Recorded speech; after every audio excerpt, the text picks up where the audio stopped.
আপনারা তো সজনে ডাঁটার অনেক রেসিপি খেয়েছেন, কিন্তু আজ যে পদ্ধতিতে আমি ডিম দিয়ে সজনে ডাঁটা বানাবো সেটা কিন্তু হয়তো আপনারা কখনোই খাননি। এতটাই দারুণ হয় এটা খেতে। নমস্কার বন্ধুরা, আবার নতুন ভিডিও নিয়ে আপনাদের সামনে হাজির হয়েছি। আমার চ্যানেলটা নতুন হয়ে থাকলে চ্যানেলটিকে সাবস্ক্রাইব করে আমার পাশে থাকবেন। চলুন আর কথা না বাড়িয়ে ভিডিওটা শুরু করা যাক। এখানে আমি 4টে ডিম নিয়ে নিয়েছি। ডিমগুলোকে সিদ্ধ করে নেব। ডিমগুলো সিদ্ধ করে খোসা ছাড়িয়ে নিয়েছি। আর ডাঁটাগুলোকে দেখুন আমি ছোট ছোট টুকরে কেটে ওপর থেকে অল্প অল্প খোলা ছাড়িয়ে নিয়েছি। আর এখানে নিয়েছি গোটা গোটা করে আলু কেটে। আমি আমার পরিমাণ মতো সব কিছু নিয়ে নিয়েছি, আপনারা আপনাদের পরিমাণ মতো নিয়ে নেবেন। সিদ্ধ করা ডিমে দিয়ে দেবো অল্প করে লবণ, অল্প করে হলুদ গুঁড়ো। লবণ আর হলুদটাকে খুব ভালো করে মাখিয়ে নিতে হবে ডিমের সঙ্গে। আমার লবণ আর হলুদ মাখানো হয়ে গেছে। এদিকে আমি উনানের জালটা ধরিয়ে কড়াটা গরম হতে বসিয়ে দিয়েছি।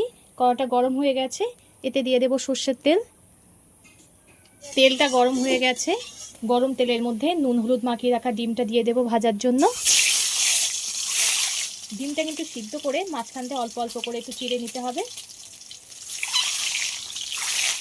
ডিমটা যদি অল্প অল্প করে চিড়ে নেওয়া হয় সিদ্ধ করার পরে, তাহলে গরম তেলে দিলে ডিমটা ফাটতে পারে, ওই জন্য একটু চিড়ে নিতে হয়।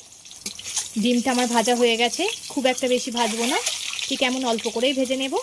এবার ডিমটাকে নামিয়ে নেব। ডিমগুলো সব আমি তুলে নিয়েছি। ওই তেলের মধ্যে আলুগুলো দিয়ে দেবো ভাজার জন্য। আলুগুলো খুব ভালো করে ভেজে নেব। আলুটা 5 মিনিট মতো আমি ভেজে নিয়েছি। এবার এতে দিয়ে দেব অল্প করে লবণ।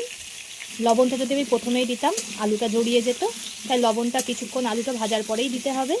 তো আলুটাকে আবারও খুব ভালো করে ভেজে নেব। আলুটা খুব ভালো করে ভেজে নিয়েছি সময় নিয়ে। ওই তেলের মধ্যে আবারও দিয়ে দিলাম সর্ষের তেল। তেলটা গরম হয়ে গেছে, ওই গরম তেলে এক টুকরো দারচিনি দিয়ে দিলাম, আর একটা শুকনো লঙ্কা, আর 2টো সাইজের পেঁয়াজকে একদম মিহি করে কুচিয়ে নিয়েছি, সেটাকে দিয়ে দেব। পেঁয়াজটা একটু ব্রাউন করে ভেজে নিতে হবে, খুব একটা বেশি ভাজা যাবে না, বেশি ভাজলে পেঁয়াজের টেস্ট নষ্ট হয়ে যাবে। পেঁয়াজটা আমি হালকা করে ভেজে নিয়েছি। এবার এতে দিয়ে দেব একটা মাঝারি সাইজের টমেটো কুচি, অল্প করে দিয়ে দেব লবণ। এই লবণটা দেওয়ার ফলে টমেটোটা তাড়াতাড়ি নরম হয়ে যাবে, আর কষানোটাও খুব সুন্দর হবে। টমেটোটা গলে গেছে, এতে দিয়ে দেব 4 চামচের 2 চামচ আদা রসুন বাটা। প্রথমে 1 চামচ দিলাম, আবারও 1 চামচ দিয়ে দিলাম, আর দিয়ে দেবো একটা কাঁচা লঙ্কাকে মাঝখান থেকে চিকিয়ে। ঝালটা আপনারা আপনাদের পরিমাণ মতো দিয়ে দেবেন, যে যেমন ঝাল খেতে পছন্দ করেন। আবারও কষিয়ে নিতে হবে। মশলাটা আমার খুব ভালো করে কষানো হয়ে গেছে। এবার এতে দিয়ে দেবো স্বাদ মতো লবণ, পরিমাণ মতো হলুদ গুঁড়ো। লবণ আর হলুদ দিয়ে আবার একটু কষিয়ে নিতে হবে। মশলাটা আমার কষানো হয়ে গেছে। এবার এতে ভেজে রাখা আলুগুলো দিয়ে দেব। মশলার সঙ্গে আলুটাকেও একটু কষিয়ে নিতে হবে।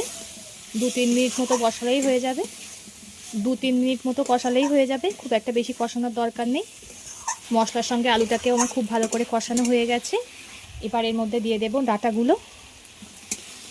বন্ধুরা, আপনারা কে কোথা থেকে দেখছেন কমেন্ট করে জানাবেন। আপনাদের সুন্দর সুন্দর কমেন্ট করতে আমার খুবই ভালো লাগে, আর এভাবে আমাকে সাপোর্ট করার জন্য অসংখ্য ধন্যবাদ। ডাঁটাটা আলুর সঙ্গে খুব ভালো করে কষিয়ে নিতে হবে, তাহলে ডাঁটার যে একটা কাঁচা গন্ধ আছে সেটা আর থাকবে না। আমার সব কিছু পারফেক্টলি কষানো হয়ে গেছে। এবার এতে পরিমাণ মতো জল দিয়ে দেব।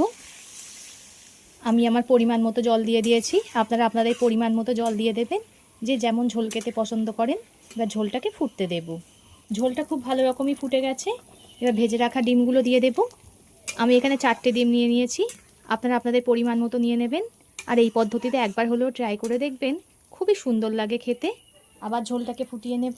ডাঁটা দিয়ে বা ডিম দিয়ে তো আপনারা অনেক রেসিপিই খেয়েছেন, এই রেসিপিটা একবার হলেও ট্রাই করে দেখবেন, আর কমেন্ট করে জানাবেন কেমন হয়েছে। আশা করি সকলেরই খুবই ভালো লাগবে। ঝোলটা 10 মিনিট মতো আমি ফুটিয়ে নিয়েছি। এবার এতে দিয়ে দেব অল্প করে ধনিয়া গুঁড়ো, সমপরিমাণ দিয়ে দেব জিরে গুঁড়ো। এই সব কিছু দিয়ে আবারও ফুটিয়ে নিতে হবে। যত তরকারি ফোটাবেন ততই টেস্ট হবে। ঝোলটা ফুটে একেবারে ঘন হয়ে গেছে। নামানোর আগে এতে দিয়ে দেব অল্প করে গরম মশলার গুঁড়ো। গরম মশলা দিয়ে ফোটানোর কোনো দরকার নেই, গরম মশলা দিলে ফোটালে গরম মশলার টেস্টটা নষ্ট হয়ে যায়। তো এতক্ষণ ধরে ভিডিওটা ধৈর্য ধরে দেখার জন্য অসংখ্য ধন্যবাদ। সবাই সুস্থ থাকবেন, ভালো থাকবেন। পরবর্তী একটা নতুন ভিডিও নিয়ে আপনাদের সঙ্গে আবার দেখা হচ্ছে।